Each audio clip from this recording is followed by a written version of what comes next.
हम जानने की कोशिश करेंगे कि मिथुन चक्रवर्ती और माधुरी दीक्षित की ये फिल्म आज भी क्यों मायने रखती है। ठीक है, तो चलिए इस फिल्म की दुनिया में गहरी पड़ताल करते हैं।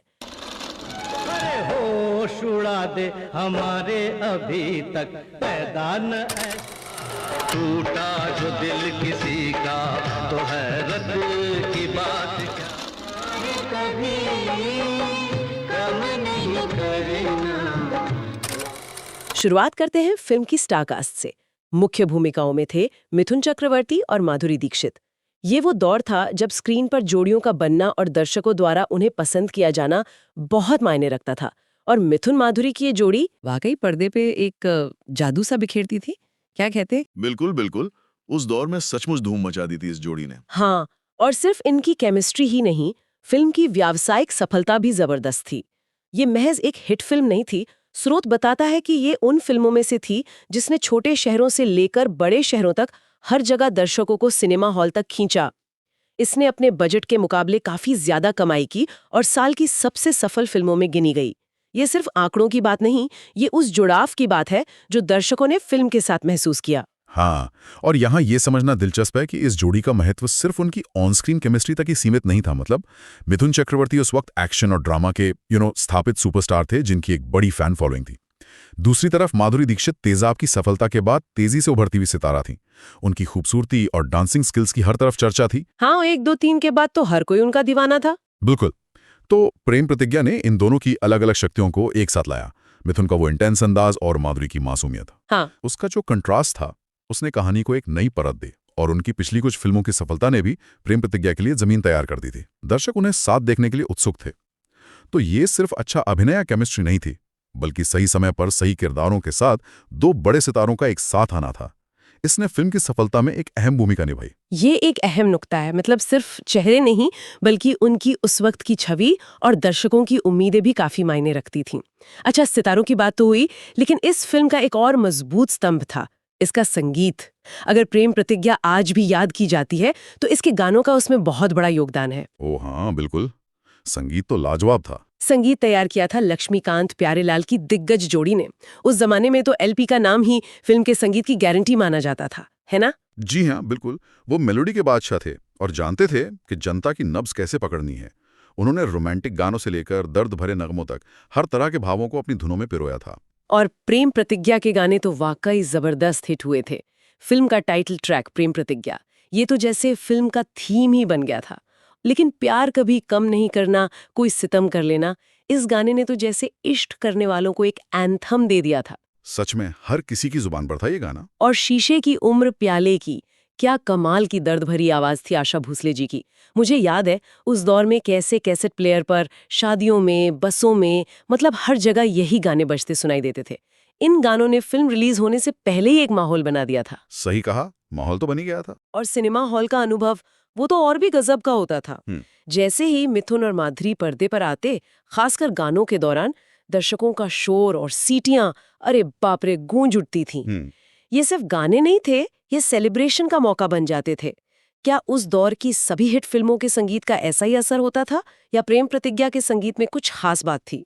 देखिए, अगर हम इसे बड़े परिप्रेक्ष्य में देखें तो प्रेम प्रतिज्ञा का संगीत सिर्फ हिट धुनों का कलेक्शन नहीं था। ये कहानी की आत्मा से गहराई से जुड़ा हुआ था। लक्ष्मीकांत प्यारेलाल ने उस दौर के चलन के हिसाब से मधुर धुनें तो बनाई, लेकिन उन्होंने हर गाने को कहानी के एक मोड़ या किरदार की भावना से जोड़ा। जैसे आपने कहा, प्यार कभी कम नहीं करना, ये सिर्फ एक रोमांटिक गाना नहीं है। ये राजा भैया मतलब मिथुन के किरदार के बदलाव और लक्ष्मी माधुरी के प्रति उसकी प्रतिज्ञा को दर्शाता है। हाँ, ये बात तो है। गाने कहानी को आगे बढ़ाते थे, किरदारों के अंदरूनी संघर्ष और भावनाओं को आवाज देते थे। उस दौर के संगीत की खासियत अक्सर मेलोडी और सार्थक बोल हुआ करते थे जो सीधे दिल को छूते थे। इंस्ट्रूमेंटेशन भी ऐसा होता था जो इमोशन को उभारता था, जैसे वायलिन का इस्तेमाल या पारंपरिक भारतीय वाद्यों का प्रयोग। आज के संगीत से तुलना करना शायद सही नहीं, क्योंकि संगीत का अंदाज समय के साथ बदलता है। लेकिन प्रेम प्रतिज्ञा के संगीत में जो भावनात्मक ठहराव था, जो मासूमियत और जो कहानी से जुड़ाव था, वो शायद इसे आज भी इतना यादगार बनाता है। गाने सिर्फ मनोरंजन के लिए नहीं थे, बल्कि कहानी का हिस्सा बनकर आते थे। ये एक ऐसी गुणवत्ता है जो शायद अब उतनी आम नहीं रही। वाकई संगीत ने फिल्म में जान डाल दी थी। बहुत खूब कहा। अच्छा, संगीत और स्टार कास्ट से आगे बढ़ते हैं और कुछ ऐसे किस्सों पर नजर डालते हैं जो पर्दे पर नहीं दिखे लेकिन जिन्होंने फिल्म को बनाने में अहम भूमिका निभाई।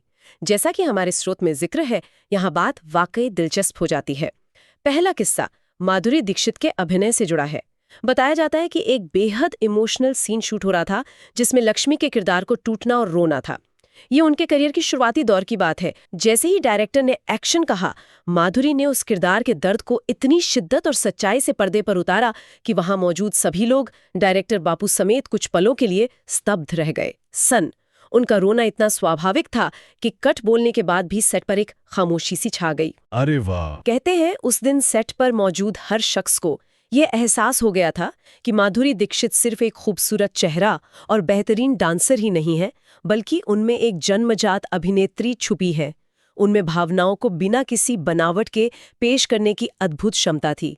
इस एक सीन ने उनकी अभिनय क्षमता का लोहा मनवा दिया था। कमाल है। ये दिखाता है कि वो कितनी नेचुरल परफॉर्मर थी शुरू से ही। बिल्कुल। अच्छा, दूसरा किस्सा फिल्म के हीरो मिथुन चक्रवर्ती के समर्पण से जुड़ा है। मिथुन दा अपनी एक्शन इमेज के लिए जाने जाते थे और इस फिल्म में भी उनके काफी एक्शन सीक्वेंस थे। स्रोत बताता है कि वो अपने स्टंट्स को लेकर कितने जुनूनी थे। कई खतरनाक सीन उन्होंने बिना किसी बॉडी डबल या सुरक्षा के तामझाम के खुद किए। हाँ, मिथुन का ये अंदाज तो मशहूर था। एक खास सीन का जिक्र आता है जिसमें उन्हें एक तेज रफ्तार से चलते हुए ट्रक पर कूदकर चढ़ना था। ये काफी जोखिम भरा स्टंट था। स्टंट डायरेक्टर और टीम ने उन्हें बॉडी डबल इस्तेमाल करने की सलाह दी क्योंकि जरा सी चूक गंभीर चोट का कारण बन सकती थी। लेकिन मिथुन दा ने कथित तौर पर मुस्कुराते हुए कहा, अगर पर्दे का हीरो ही डर जाएगा तो उसे देखने वाले दर्शक क्या सोचेंगे। क्या बात है। उन्हें लगना चाहिए कि जो हो रहा है वो असली है। वाह, ये होता है डेडिकेशन। और उन्होंने वो खतरनाक सीन खुद ही परफॉर्म किया, सिर्फ एक टेक में। उनका ये जज्बा, ये रिस्क लेने की हिम्मत सिर्फ सीन को यादगार नहीं बनाती थी, बल्कि दर्शकों को किरदार से और ज्यादा जोड़ती थी। उन्हें लगता था कि राजा भैया सचमुच इतना दिलेर है। इस तरह का समर्पण क्या आज के दौर में आम है? क्या लगता है आपको? देखिए, इन किस्सों से हमें कलाकारों के अपने काम के प्रति जुनून और उनकी गंभीरता का पता चलता है। माधुरी दीक्षित का उस भावनात्मक सीन में सहज अभिनय दिखाता है कि वो किरदार में कितनी गहराई तक उतर जाती थी। ये सिर्फ तकनीक नहीं, बल्कि किरदार को महसूस करने की बात थी। वहीं मिथुन चक्रवर्ती का स्टंट खुद करने का फैसला उनके दर्शकों के प्रति एक जिम्मेदारी के एहसास को दर्शाता है। वो जानते थे कि दर्शक उनसे क्या उम्मीद करते हैं और वो उस उम्मीद पर खरा उतरना चाहते थे, भले ही इसके लिए जोखिम उठाना पड़े। आपका सवाल कि क्या ऐसा समर्पण आज आम है, ये सोचने लायक है। आज हमारे पास एडवांस्ड वीएफएक्स हैं, बेहतर सुरक्षा इंतजाम है और बॉडी डबल्स का इस्तेमाल ज्यादा प्रोफेशनल हो गया है। शायद आज उतना फिजिकल रिस्क लेने की जरूरत या उम्मीद कलाकारों से नहीं की जाती। हाँ, ये भी है। लेकिन इसमें कोई दो राय नहीं कि जब कलाकार खुद ऐसे दृश्यों को करते हैं, चाहे वो एक्शन हो या इमोशन, तो वो पर्दे पर एक अलग तरह की प्रामाणिकता लाते हैं। दर्शकों का विश्वास कहानी और किरदार में गहरा होता है। प्रेम प्रतिज्ञा के मामले में इन घटनाओं ने निश्चित रूप से फिल्म को ज्यादा जमीनी और प्रभावशाली बनाया होगा। ये सिर्फ एक्शन नहीं, ये किरदार का साहस बन गया। ये सच है, वो प्रामाणिकता महसूस होती थी, पर्दे पर दिखती थी। और ये समर्पण सिर्फ कुछ दृश्यों तक ही सीमित नहीं था, ये फिल्म की पूरी कहानी और किरदारों के चित्रण में झलकता था। अगर फिल्म की मूल कहानी पर आएं तो ये राजा भैया की कहानी है। एक साधारण लड़का जो समाज और हालातों के थपेड़े खाकर अपराध की दुनिया में चला जाता है, एक घुस्सैल, कठोर इंसान बन जाता है। लेकिन फिर उसकी जिंदगी में लक्ष्मी नाम की एक सीधी सादी मासूम लड़की आती है।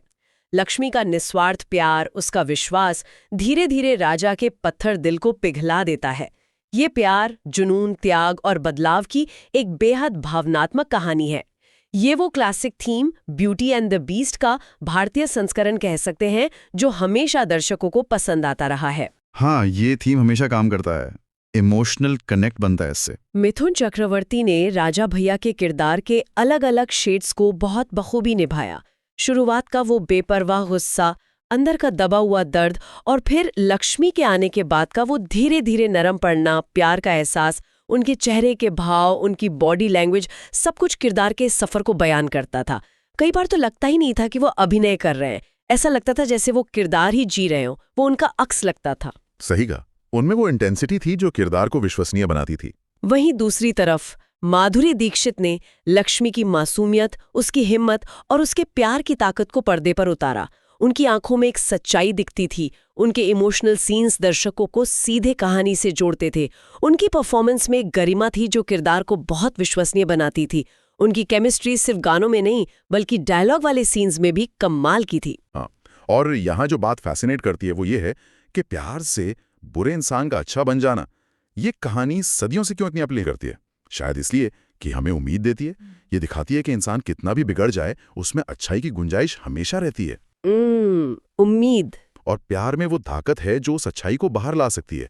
प्रेम प्रतिज्ञा इसी उम्मीद को बहुत ही सरल और भावनात्मक तरीके से पेश करती है, बिना किसी भारी भरकम फिलॉसफी के।